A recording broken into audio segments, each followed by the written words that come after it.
I was alone in the house for the first time since my family had left for their trip. It was a Saturday night, and the house was eerily silent. My mum, my sisters, and I had moved into my grandparents' old place a few months ago after my parents' divorce.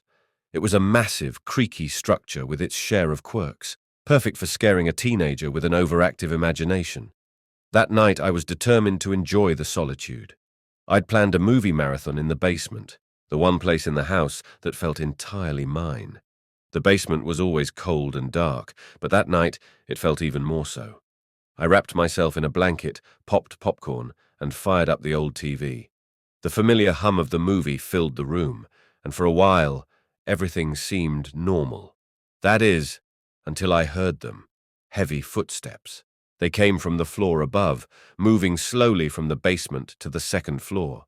At first, I thought it was just the house settling, but the sounds were too rhythmic and deliberate to be random creaks. My heart skipped a beat. I paused the movie, straining to listen. The footsteps continued, coming closer and closer until they stopped right outside the door at the top of the stairs. Fear gripped me. I got up and tiptoed to the basement stairs, peering into the darkness. The house was still. I held my breath, hoping whatever it was would go away. But then, the footsteps started again, descending slowly. I felt a chill run down my spine. The last time I had been alone in the house like this, I hadn't heard anything like it. The footsteps seemed to pace, lingering at the top of the stairs. I returned to the couch, my heart pounding louder with each step. I grabbed my phone and dialed my mum, but it went straight to voicemail. She was likely out of range.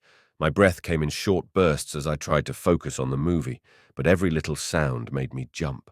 The footsteps returned heavier this time, and I could almost hear them breathing. Then the door to the basement slammed shut with a loud bang. I froze. The only light was the dim glow from the TV, casting long, eerie shadows. I wanted to run, but my legs felt like lead. The door felt like it was mocking me with its sudden closure. I tried to open it, but it was stuck. It wouldn't budge. Moments later, the door creaked open on its own. The basement was now dark and still, save for the cold air that seemed to seep through every crack. I could still smell the faint odor of something old and decaying. My thoughts raced as I struggled to make sense of what was happening. Was it just my imagination, or was there something, or someone, lurking in the house with me? I grabbed my keys and ran out of the basement, slamming the door behind me. I bolted outside, my heart racing as I went to the neighbor's house. I needed help, but more than that, I needed answers. What was going on in my grandparents' house, and was I truly alone? I was used to the house's creaks and groans, but that night was different. My parents had left for their trip, and my sisters were off at their friends' houses, leaving me alone with the house. I had settled into my usual routine, watching TV and snacking on popcorn, when the unmistakable sound of footsteps shattered the silence. I was lounging in the living room when I heard them, slow, deliberate steps echoing from the basement. I froze, my heart skipping a beat. The footsteps weren't just a random noise. They were rhythmic, heavy, and moving purposefully. I tried to convince myself it was just the house settling, but deep down, I knew better. I turned off the TV, the sudden silence amplifying every sound in the house. I could hear the footsteps going up from the basement and heading towards the second floor. I glanced at the clock. 2 a.m. Everyone else was supposed to be gone. There was no one else here. The footsteps grew louder and closer. They stopped outside my room, my breath caught in my throat. I could hear the faint creak of floorboards from the hallway, as if someone was pacing back and forth just outside my door. I felt a cold sweat break out on my forehead. I decided to investigate, though every nerve screamed at me to stay put. I crept towards the stairs, trying to move as quietly as possible. As I reached the top of the stairs, the footsteps suddenly stopped. The silence was deafening. I pushed open the door to the basement. The darkness inside was almost tangible, and the mildew smell filled the air. My flashlight barely cut through the gloom, revealing nothing unusual. The basement was empty. Returning upstairs, I noticed that the door to my room was slightly ajar. My heart pounded as I approached it. I pushed the door open fully and stepped inside. Nothing seemed out of place. The room was just as I had left it, but as I turned to go, I heard it again. Louder this time, a resounding, resonant thud that seemed to come from just outside my door. I bolted from the room, my mind racing. The footsteps were gone, but the unsettling feeling remained. I called out to my mum, but the only response was the echo of my voice in the empty house. I could feel a presence lingering, something that shouldn't have been there. When the morning light finally came, I was exhausted but determined. I had to find out what was causing these disturbances. I needed answers. The nights that followed were unsettling. The house seemed to come alive every evening with its peculiar rhythm. The creaking floors and whispering walls felt amplified, as if the house was trying to communicate something that I couldn't quite understand. The footsteps were not a one-time occurrence. They had become a constant, unnerving presence. I started to notice more strange phenomena. It began with small things, lights flickering in rooms where no one was present, objects slightly out of place as if someone, or something, was moving them deliberately. At first, I tried to convince myself it was just my imagination, but then the sounds started getting louder, more distinct. One night, the basement door creaked open while trying to focus on my homework. I froze, staring at the dark hallway leading to the basement. I knew I had closed the door earlier, and no draft was strong enough to move it. I got up to check, but the door was firmly shut when I reached it. I felt a shiver run down my spine. That wasn't all. On another night, my mum and I sat in the living room watching TV. The show was interrupted by a strange noise coming from upstairs. It sounded like a chair scraping across the floor. We both looked at each other, puzzled. I volunteered to check, and the noise abruptly stopped as I climbed the stairs. I searched every room, but everything was in order. My mum reassured me it was probably just the house settling, but I wasn't convinced. The most unsettling experience happened while I was alone in my room, trying to fall asleep. The footsteps returned, but a soft, almost melodic humming accompanied them this time. It was faint but unmistakable. I couldn't place the tune, but it was eerie and mournful. My heart raced as I lay still in bed, the only sound in the room being the rhythmic thumping of my pulse. One evening, as I sat in the living room with my siblings, the TV suddenly turned off. We all stared at each other, bewildered. I got up to check the connections, but everything seemed fine. The TV turned back on after a few minutes as if nothing had happened. My sisters were already on edge, and this little glitch did nothing to calm their nerves. Desperate for answers, I looked through old family photos and documents, hoping to find clues about the house's history that could explain these disturbances. I found a few old newspaper clippings and letters from the previous owners, but nothing that seemed directly related. Yet I couldn't shake the feeling that the house held a more profound, darker secret. As the days passed, the sense of being watched grew more robust. It felt like the house was old and creaky and alive, in a way that defied logic. I wondered if the footsteps and strange noises were just the beginning of something more sinister. It was another quiet evening. The only sounds were the occasional creak of the house settling and the distant hum of the wind outside. My family was still away, and I was alone with my thoughts, trying to distract myself with video games, but my mind kept drifting back to those strange footsteps. That night, my younger sisters and I played with walkie-talkies we'd found in the attic. We used them to communicate from different rooms, laughing and joking as we tried to scare each other. It was a harmless game, and for a while it was a welcome distraction from the eerie atmosphere of the house. Suddenly, a strange, menacing voice crackled through the walkie-talkie in the middle of one of our games. It was so distorted that it took a moment for me to understand what it was saying, but when I did, I felt my blood run cold. The voice was threatening my older sister, telling her to stay away from the room in a sinister and chilling tone. My sister, who was in the living room, froze, her face pale as she clutched the walkie-talkie. "Who's messing around?" she called out, trying to keep her voice steady. But none of us had spoken into the walkie-talkies, and none could explain where that voice had come from. Max, who had been lounging quietly, suddenly sprang up, barking furiously at the basement door. His barking was frantic, a high-pitched yapping that only increased my anxiety. I grabbed the walkie-talkie, trying to reassure my sister, but my hands were shaking so badly that I could barely hold it. Just as I was about to head to the basement to check on Max, I heard something that made my heart race even faster. The heavy footsteps, the ones I'd grown accustomed to hearing in the house, were moving deliberately toward the room where my sister was. It sounded like someone was walking outside the door, but when I opened it, nothing was there. Panic set in. I couldn't understand how the voice on the walkie-talkie had known about the room, or how the footsteps seemed to follow my sister's movements. We were all scared now, huddled together, trying to understand what had just happened. Later that night, as we tried to calm down, the strange occurrences took on a new level of intensity. The atmosphere in the house felt heavier, as though something unseen was watching us, waiting. I couldn't shake the feeling that we were no longer alone, that whatever was causing these disturbances was drawing closer, becoming more aggressive. We went to bed that night with the unsettling knowledge that the house seemed more than just old. It felt alive, with a presence that was far from friendly. The footsteps, the threatening voice, and the unexplainable reactions of our dog were all pieces of a puzzle I wasn't sure I wanted to solve. But deep down, I knew we needed to understand what was happening before it escalated. The night after the door slammed shut, I couldn't shake the feeling that something was wrong with the house. The unsettling incidents had me on edge, and I knew I had to dig deeper into the history of our old home if I wanted to make sense of what was happening. My parents were still away, and my sisters were too scared to be alone in their rooms, so it was up to me to uncover the truth.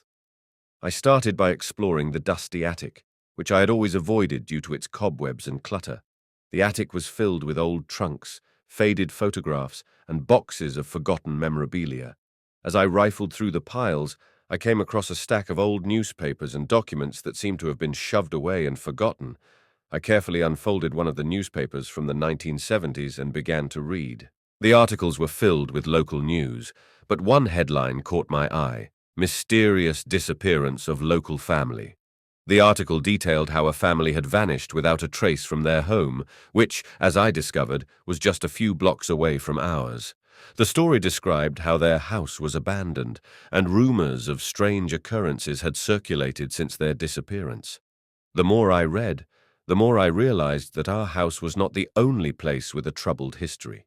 There were multiple accounts of people who had lived in the neighborhood experiencing unexplained phenomena: footsteps, slamming doors, and eerie noises. It was as if some unseen force plagued the entire area. As I continued my search, I found a folder labeled "Old Property Records" tucked away in a corner. Inside were documents that included the original deeds to our house and previous ownership details. One name kept appearing in the records: Harold Whitaker. In various accounts, he was listed as the owner when the house was said to be haunted. Curiosity piqued, and I took the records to the local library the next day. I requested access to old city archives and microfilms to see if more information about Harold Whitaker existed. I discovered a disturbing pattern as I sifted through the yellowed pages and faded microfilm. Harold Whitaker was mentioned in several articles about tragic events, fires, unexplained deaths, and even a mysterious fire that destroyed a neighboring house. One article stood out in particular: "Whitaker's Last Days, the Tragic End of a Haunted Life." It described how Harold Whitaker had died under strange circumstances.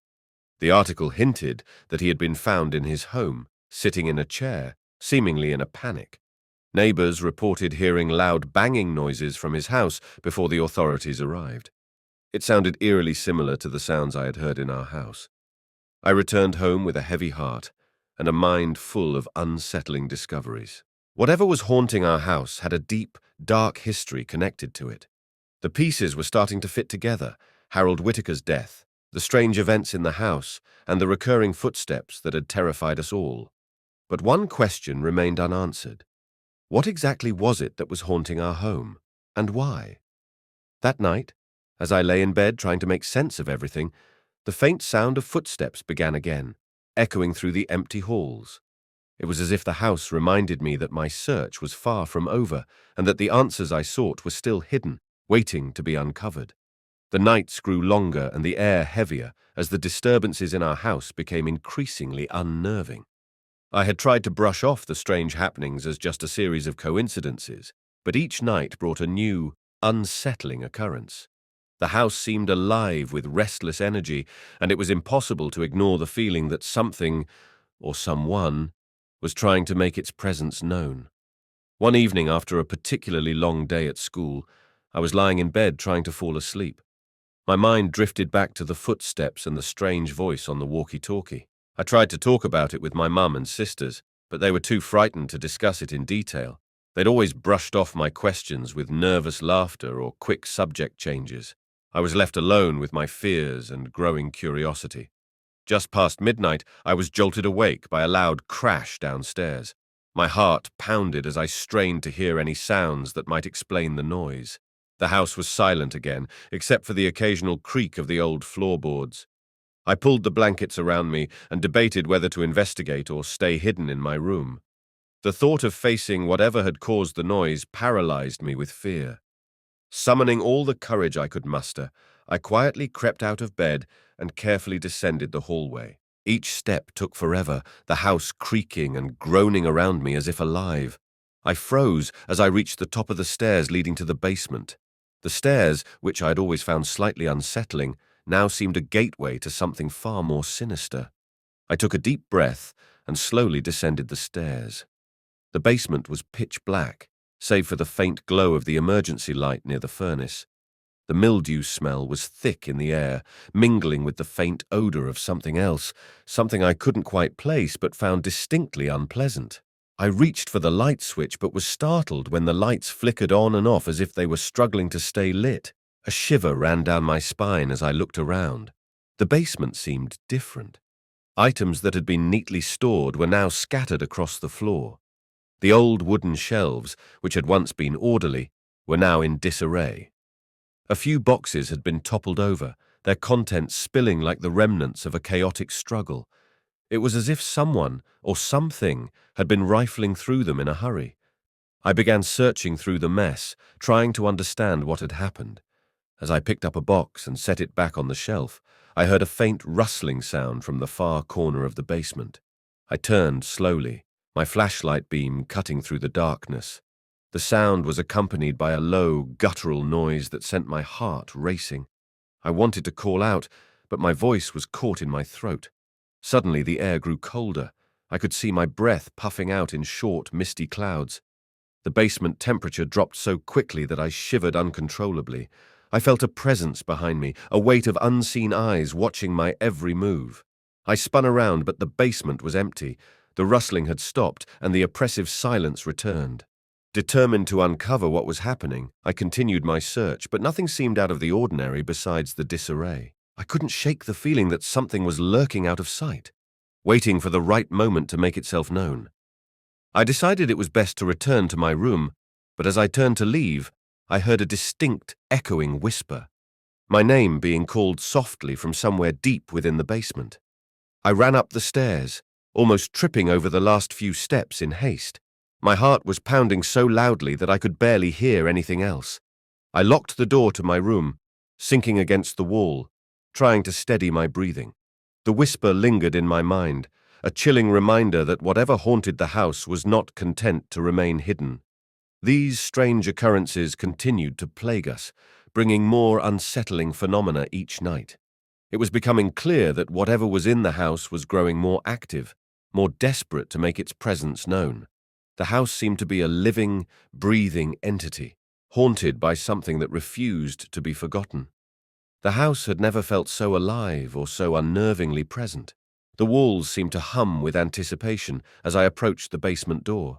I had spent days researching, piecing together fragments of old stories and dusty documents about our home, hoping to find answers. Each night, the footsteps grew louder, the eerie presence more palpable. I knew I had to confront whatever was lingering in those shadows. Tonight, I decided, was the night. Armed with my laptop, a flashlight, and a notebook, I descended into the basement. The air was thick with the musty scent of old wood and decay.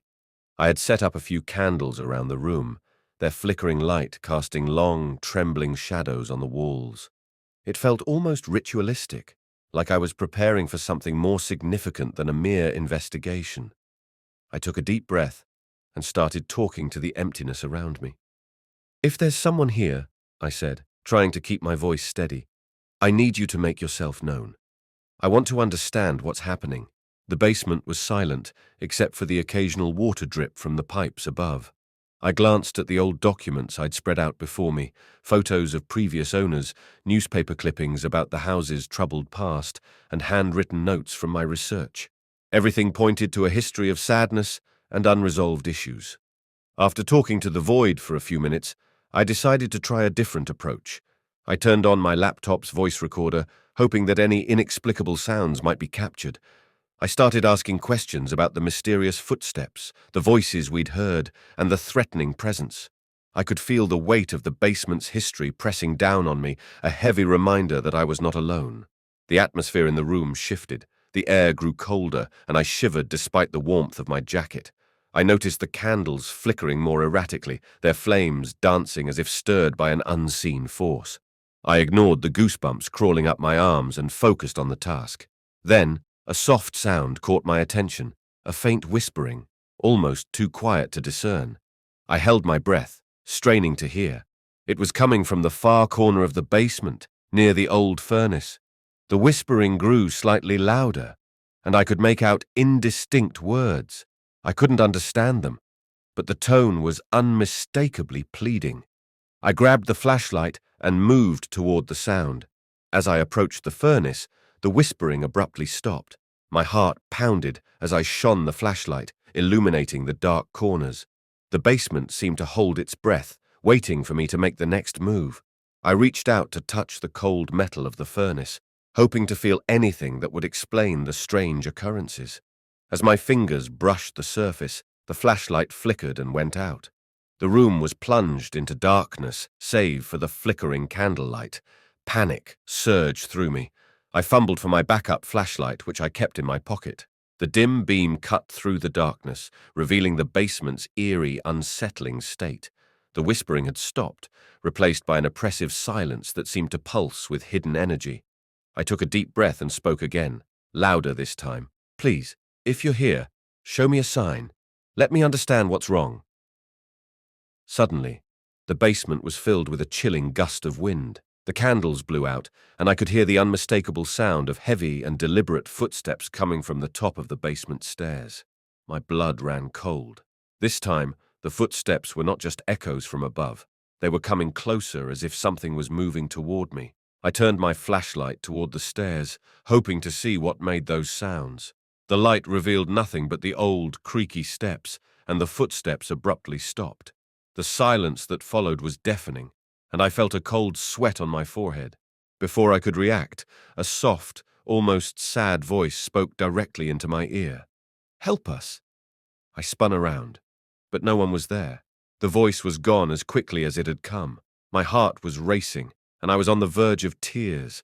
I wanted to run, but something, perhaps a mix of fear and determination, kept me rooted to the spot. I collected my things and returned upstairs, the footsteps echoing in my mind. I knew now that whatever haunted the house wasn't just a figment of imagination. It was real, and it was calling out for help. The next step was to find out who or what it was and how I could help it find peace. After the unsettling events that had plagued us for weeks, I felt an intense need to dig deeper into our house's history.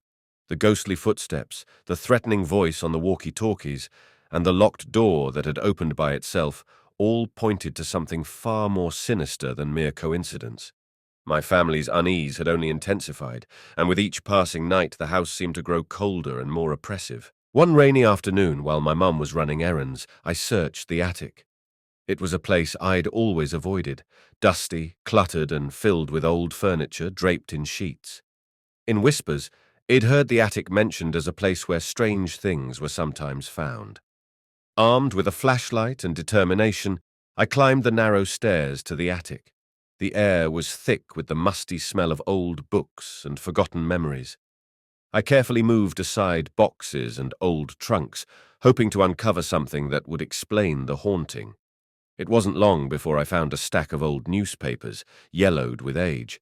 They looked like they had been shoved carelessly into a box, but as I pulled them out, I noticed something peculiar. The date on the top of the stack was from decades ago. I sat down on the dusty floor and began sifting through the newspapers. Most of it was mundane, but then I found an article about a tragic event in the house. It was a small piece buried deep in the local section, detailing the disappearance of a young woman named Emily Carter. According to the article, Emily had vanished without a trace from the house in the early 1960s. The article was short, but mentioned that she had been the previous owner's daughter. Her disappearance was never solved, and the case had gone cold. My heart raced as I read further.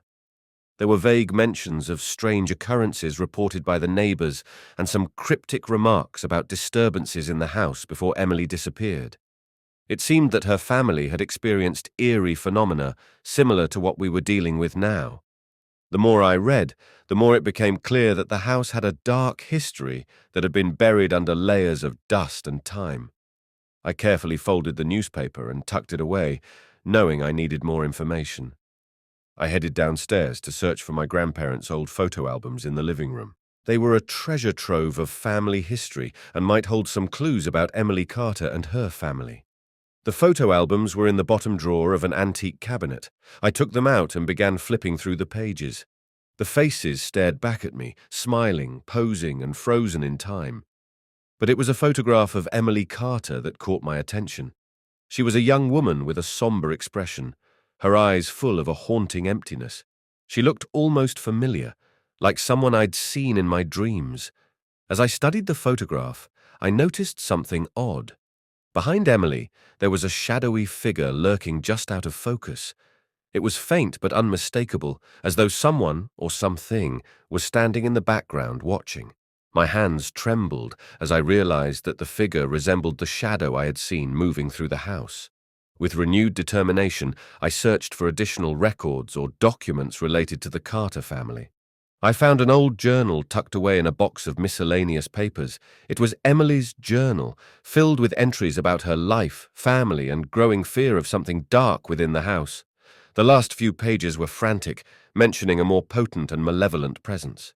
She wrote about hearing footsteps, feeling watched, and seeing shadows moving around the house. Her final entry was a desperate plea for help, written just days before she disappeared. The journal was a chilling confirmation of what we had been experiencing. Emily had lived through the same terror that my family and I were now facing. It was clear that whatever had taken her was still present in the house, lingering like a shadow over our lives. I knew I had to share these findings with my family. We needed to confront this ghost, understand its past, and find a way to put it to rest.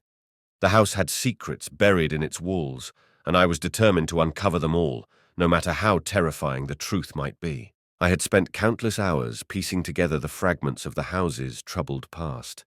Each discovery added another layer to the chilling puzzle of our haunted home. The documents I unearthed painted a disturbing picture. Previous residents reported hearing strange noises, inexplicable shadows, and even glimpses of a ghostly figure. But nothing prepared me for what happened next. One night, determined to confront whatever was lurking in the shadows, I set up a makeshift investigation in the basement. I gathered a flashlight, a voice recorder, and a notebook. I had read that speaking directly to the spirit sometimes could reveal more than old documents ever could. My heart pounded as I descended the creaky steps into the dimly lit basement, my flashlight casting long, wavering shadows across the dusty walls. The basement felt colder than usual. A shiver ran down my spine as I set up my equipment in the center of the room. The old furnace, which had long ceased to work, loomed in the corner like a silent witness to the house's secrets.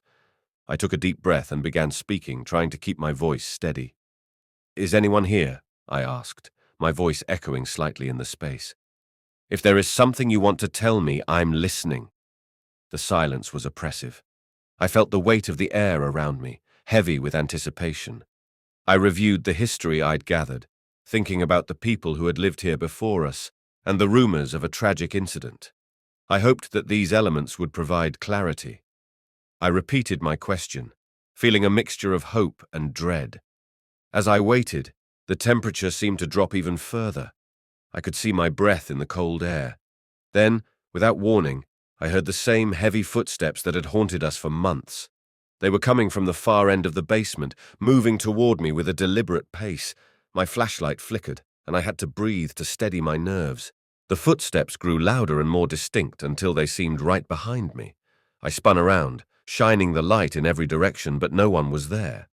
The footsteps stopped abruptly, and an eerie silence fell over the basement again. I could feel a presence, almost tangible, closing in on me. The voice recorder I had left running suddenly picked up a faint, garbled sound. My heart raced as I played it back.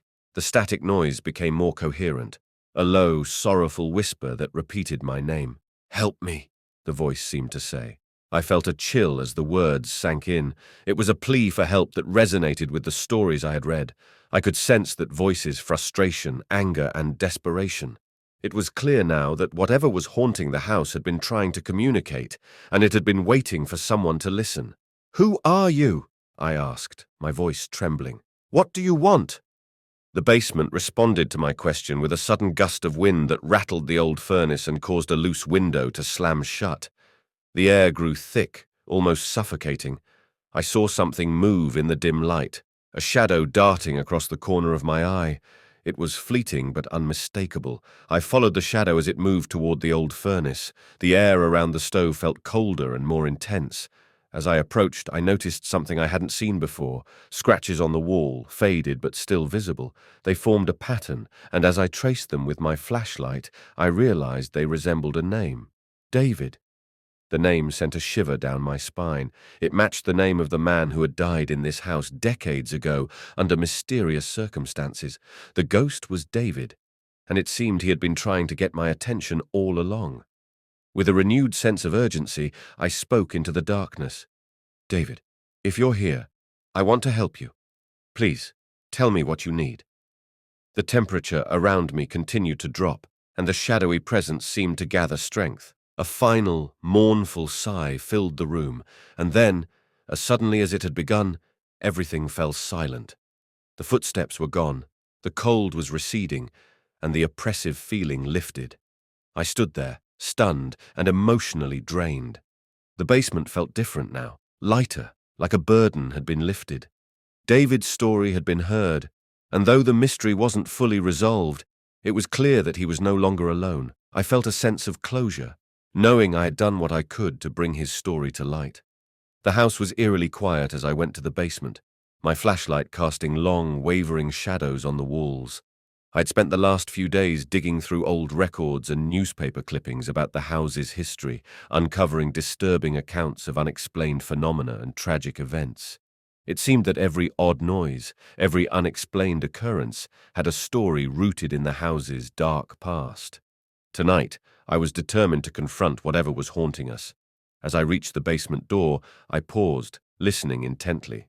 The house was still, but the sense of foreboding was palpable. I took a deep breath and descended the creaky stairs, my flashlight flickering slightly with each step. The basement had always felt like a different world, cold, damp, and filled with the scent of mildew.